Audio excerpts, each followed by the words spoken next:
A bushman is not dependent on water holes.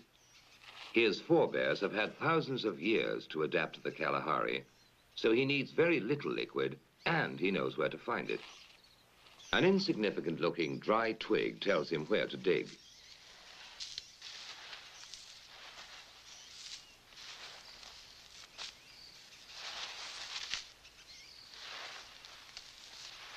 Anyone else would die of thirst in a few days in this treacherous desert that doesn't look like a desert.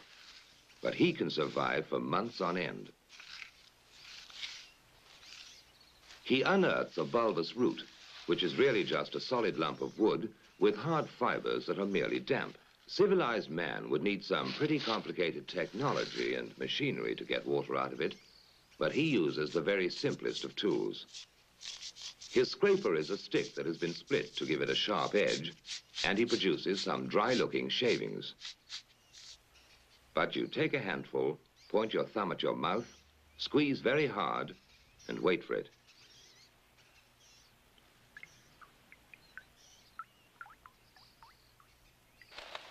The baboons always have a secret supply of water, and they're not going to tell anybody where it is.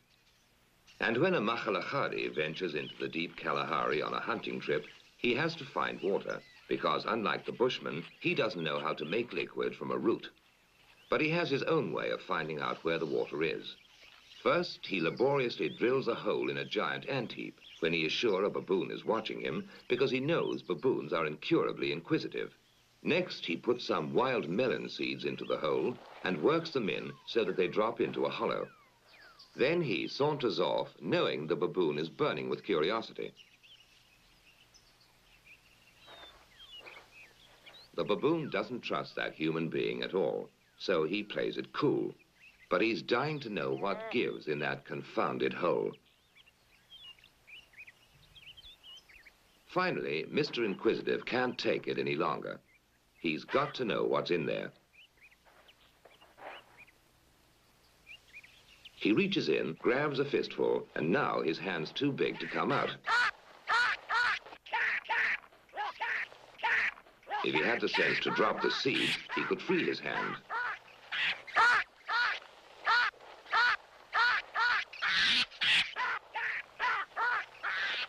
Now he lets go when it's too late.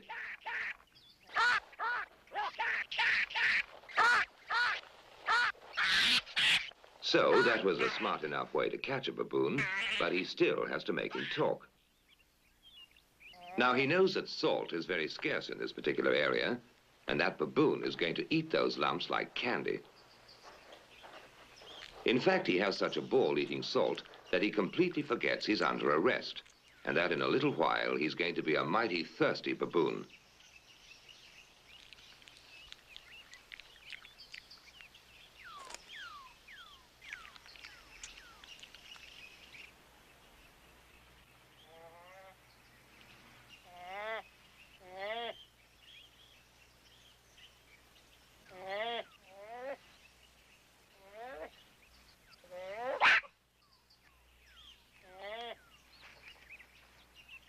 Next morning, the Makhalachari goes to have a closer look to see whether his prisoner is ready to talk.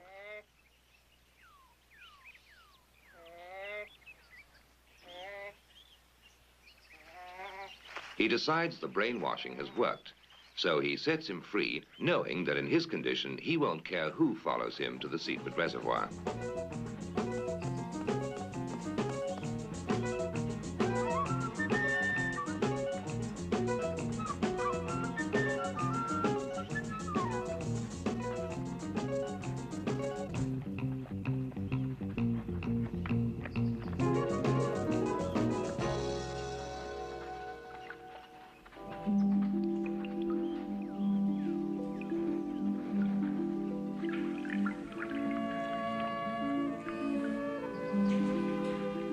The Makhalachari has no eyes for the beauty of the setting. To him, water is beautiful.